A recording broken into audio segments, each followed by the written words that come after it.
Já vamos te avisar que o episódio dessa semana vai te contar uma história que está em constante mudança. Uma história em que os números só aumentam dia a dia e que, para todos os especialistas, é impossível prever um fim. O que estamos vendo na Colômbia é algo sem precedentes e nós vamos te contar o porquê. O governo do presidente colombiano Iván Duque apresentou no último dia 15 de abril um projeto de reforma tributária que busca cobrir o rombo fiscal nas contas públicas do país causado pela pandemia da Covid-19. Desde o dia 28 do mesmo mês, uma série de protestos tomaram o país, que até o momento deixaram mais de 20 mortos, segundo a Reuters. A gente vai te trazer os termos técnicos e econômicos, mas o que você precisa ter em mente agora é que esse projeto previa um aumento no imposto que afetaria diretamente a população colombiana. Uma população que se vê em meio a uma crise sanitária e econômica com 42,5% das pessoas vivendo na pobreza. Ou seja, a coisa tá feia e o Papo de Inter não podia ficar de fora. Eu sou Andressa Isfer. E eu sou Elizabeth Matravolg e esse é o Papo de Inter. De notre volonté. Make America great again. Poner esos sueños en marcha. Actitud muito produto. Estado de alarma en toda España. We did it, Joe. Antes de explicar o que é esse projeto e por que ele afeta tanta gente, a gente precisa te contar o cenário em que a Colômbia vive há anos. Você com certeza já ouviu falar das FARC, Forças Armadas Revolucionárias da Colômbia, que é um grupo de guerrilheiros formado em 1964. O objetivo deles era implementar o socialismo na Colômbia, com distribuição de renda igualitária e reforma agrária. O grupo atuou principalmente nas áreas rurais do país e chegou a ocupar 40% do território nos anos 90. Mas ações do Exército Nacional apoiadas pelos Estados Unidos enfraqueceram o grupo, que deixou de ocupar locais super importantes, como as fronteiras da Colômbia com os países vizinhos. Enfim, você deve ter ouvido falar das FARC principalmente por causa dos diversos sequestros e contrabando de drogas, principalmente da cocaína. Então, avançando mais no tempo, em 2016, o então presidente do país na época, o Juan Manuel Santos, assinou um tratado de paz com as FARC, dando fim a mais de 52 anos de conflitos armados no país. Desde então, a expectativa era de que a Colômbia pudesse finalmente seguir em frente, sem se preocupar com os conflitos, já que o processo de normalização e de retorno dos guerrilheiros à vida civil foi extremamente lento e muitos ainda não conseguiram se estabilizar. E então, em 2018, rolou uma mudança no governo da Colômbia, que passou a ser governado pelo atual presidente Iván Duque, após ter sido apoiado pelo ex-presidente Álvaro Uribe, do Partido Conservador de Direita. Só para deixar claro, porque a gente já falou um monte de nome aqui, Álvaro Uribe era o presidente até 2010, e ele era de direita. Depois veio o Juan Manuel Santos, que foi quem assinou o Tratado de Paz com as FARC, e hoje o atual presidente da Colômbia é o Iván Duque. O Duque assumiu um país que pouco avançou economicamente e que ainda havia um crescimento do narcotráfico, que antes era controlado pelas FARC. Nos últimos anos, os colombianos se viram em um país em que o trabalho informal só cresceu, e principalmente em um país com um grande crescimento da violência nas grandes cidades, mas principalmente no meio rural, contra os trabalhadores rurais e grupos indígenas. Em 2019, Duque já havia enfrentado protestos influenciados por manifestações que ocorreram em outros países da América Latina, como Chile, Equador e Peru. As negociações com a população começaram lá em 2019,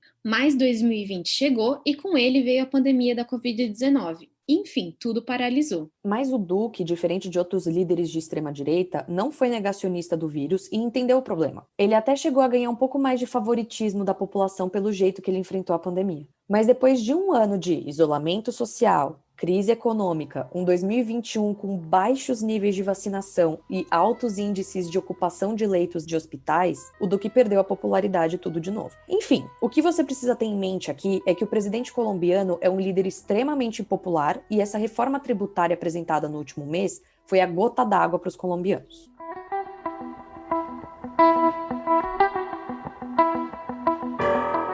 Beleza, tendo tudo isso em mente, o que é essa reforma tributária. O projeto foi apresentado pelo então ministro da Fazenda, Alberto Carrasquilla, em uma coletiva de imprensa. Após alguns dias de protesto, no dia 3 de maio, Carrasquilla, que foi responsável pelo projeto, pediu demissão. Colocando em números aqui, o déficit fiscal, ou seja, o quanto a Colômbia ficou negativada lá em 2020, foi de 7,8% do PIB e deve chegar a 8,6% neste ano. A reforma, que foi nomeada de Lei de Solidariedade Sustentável, visa diminuir o endividamento do país diante da crise econômica. E aqui a gente está falando um monte de termo técnico e de coisa complicada, mas a gente vai explicar tudo, eu juro.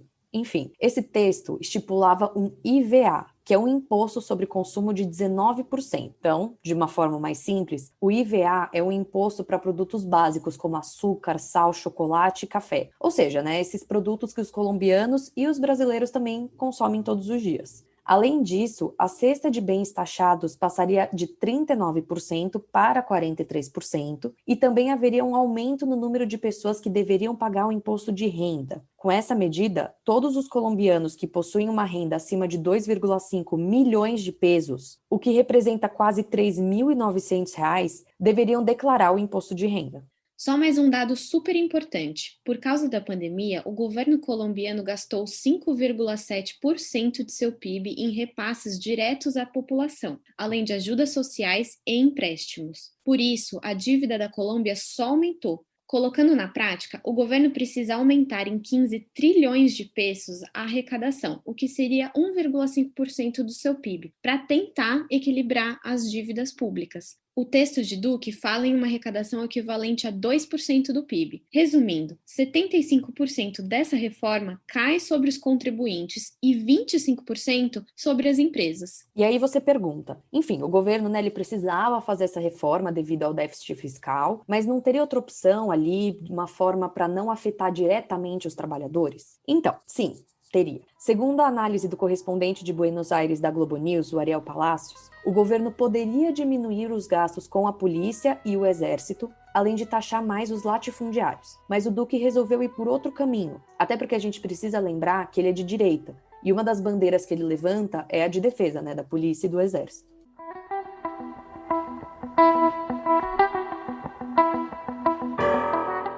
Duque e o seu ministro da Fazenda apresentaram o projeto lá no meio de abril e mesmo sem muito apoio, eles enviaram ao Congresso. O que rolou depois é o que a gente está vendo até hoje, Então, os protestos massivos, as estações de polícia incendiadas, estradas bloqueadas, escassez de produtos, mortos, feridos, e a lista continua. Os protestos começaram lá no dia 28 de abril e eles estão acontecendo desde então. Bogotá é a capital, Mas o centro das manifestações está sendo na cidade de Cali, que é a terceira maior do país. As reivindicações começaram devido à reforma tributária, mas com o passar dos dias a população estendeu a lista de insatisfações. A mesma coisa aconteceu aqui no Brasil, lá em 2013. No início, os protestos eram pelo aumento da tarifa do transporte público e depois as pessoas foram às ruas por diversos problemas que o Brasil vinha enfrentando. Dentre as reivindicações estão o pedido pelo aumento da vacinação contra a Covid-19 no país, uma reforma no Serviço Público de Saúde, o fim da violência policial e o fim da violência contra povos indígenas e trabalhadores rurais. Inclusive, o Duque chegou a cancelar essa reforma tributária, que foi a origem dos protestos. Ele fez um pronunciamento lá no dia 2 de maio, em que ele pediu ao Congresso que retirasse a lei proposta pelo ministro da Fazenda e pediu que processassem uma nova lei que fosse, abre aspas, fruto do consenso a fim de evitar incertezas financeiras, fecha aspas. Mas isso teve quase nenhum impacto nos protestos. E voltando um pouco aos povos indígenas, que a gente comentou bem por cima faz um tempinho, eles estão sendo os protagonistas dessas manifestações. Quem começou organizando os protestos lá em 28 de abril foram centrais sindicais e organizações estudantis, mas logo a Minga indígena se uniu a eles. Só para explicar, Minga é uma palavra indígena que seria traduzida como uma união de diversos atores em busca de um objetivo comum. Mas, mais recentemente, essa palavra ela ganhou um novo significado e passou a representar, abre aspas, resistência ou protesto em busca da reivindicação de direitos, fecha aspas.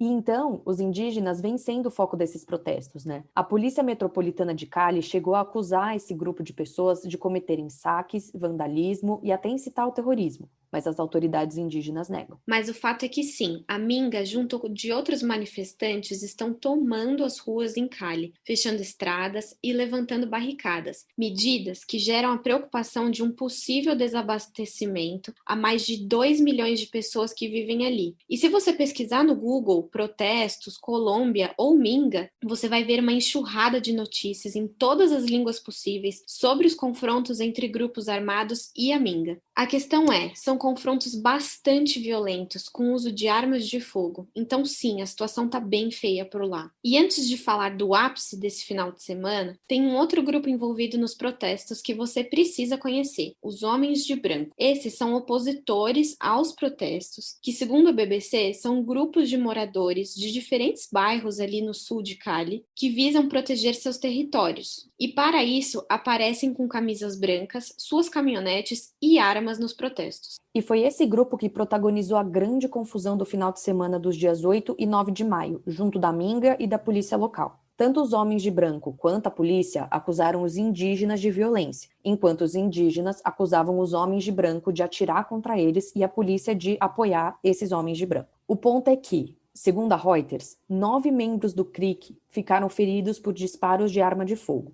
enquanto outras pessoas do grupo contrário à Minga também ficaram feridas. Só para fazer um parênteses antes de continuar, CRIC é o Conselho Regional Indígena de Cauca, uma organização que une grande parte das comunidades indígenas de Cauca, que, por sua vez, é o estado onde Cali é a capital. Mas enfim, resumindo tudo, foi aquela coisa. 2 grupos contrários protestando em um mesmo lugar e um embate bastante violento entre os dois. E nisso, o presidente Duque finalmente decidiu fazer uma visita a Cali na segunda-feira, mas foi tudo muito rápido. Ele tinha sido bastante criticado por todos os lados, inclusive pelos seus próprios apoiadores, ao se recusar a viajar à cidade para ver a situação de perto. Segundo ele, a sua presença poderia distrair o trabalho das forças públicas. E agora, trazendo um pouco de dados, não se sabe ao certo o número de mortos e feridos desde 28 de abril. Como a gente falou aqui no começo do episódio, a Reuters fala em mais de 20 mortos, mas o Human Rights Watch, por exemplo, fala em 38 mortos, enquanto grupos locais de direitos humanos alegam 47 mortos. Acreditem, a gente revirou a internet atrás de dados oficiais do governo colombiano sobre os mortos nos protestos. Mas a única informação que a gente encontrou foi um fio no Twitter do Diego Molano Aponte, que é o ministro de defesa do país. Nesse fio, ele fala dos policiais feridos nos confrontos. Segundo ele, são 849 policiais feridos até agora, sendo 12 por arma de fogo. Ele não menciona em nenhum momento o número de mortos, seja de policiais ou de manifestantes.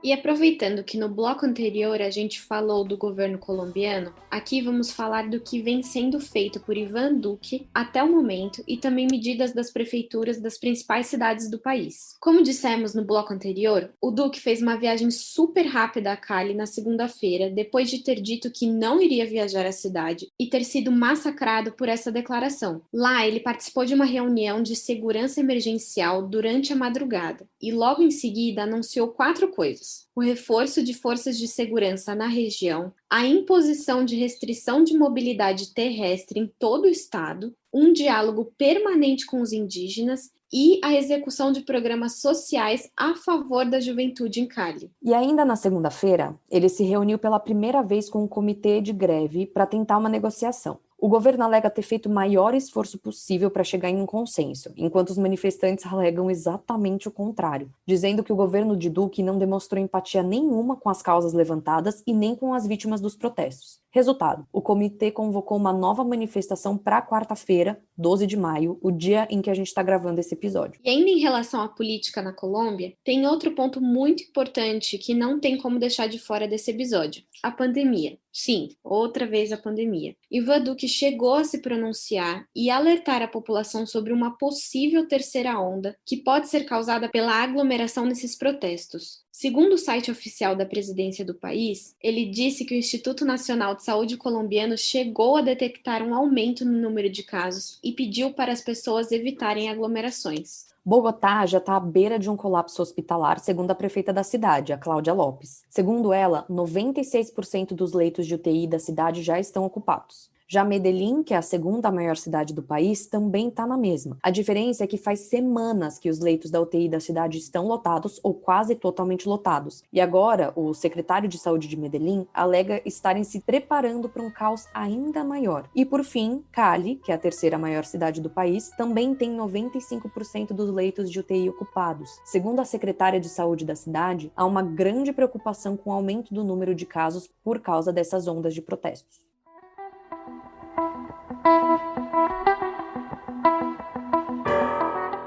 Bom, e com esse tanto de informação, a gente encerra o episódio de hoje. Para o pessoal que curte bastidores aqui do Papo de Inter, esse foi um episódio que mais demandou pesquisa até agora. Então, agora que você tem todo esse histórico em mente, fica mais fácil entender toda essa tour que tá rolando lá na Colômbia. Foi o episódio que mais demandou pesquisa e que mais demandou tentativas para gravar, né? Porque, assim, cada termo técnico aqui a gente dava umas travadas que, pelo amor de Deus. Mas tudo bem, seguimos. E aí, antes de encerrar o episódio de hoje, a gente gostaria de fazer uma pequena propaganda nossa, né? No final desse episódio, a gente mencionou a prefeita de Bogotá, a Cláudia Lopes, que foi personagem do nosso episódio de Mulheres na Política, do especial do Mês da Mulher do Papo de Inter. Então, se você ainda não escutou, corre para esse episódio que ele tá bem legal. Ah, e aquela coisa, né? Não esquece de compartilhar esse episódio com seus amigos e seguir a gente lá no Instagram, no @Papo de Inter Podcast, tudo junto. E, inclusive, a gente acabou, antes de gravar esse episódio, a gente acabou de criar uma conta lá no Twitter. Também estamos como Papo de Inter _pod lá no Twitter. Então vai seguir a gente lá, que a gente também vai contar todos os bastidores da produção dos episódios e também um pouquinho de notícia de internacional, porque nunca é demais. Exatamente, vamos ver o que a gente vai conseguir produzir pro Twitter e pro Instagram, e a gente vai seguindo assim, né? Então, até a próxima, gente. Até mais, gente. Até a próxima semana.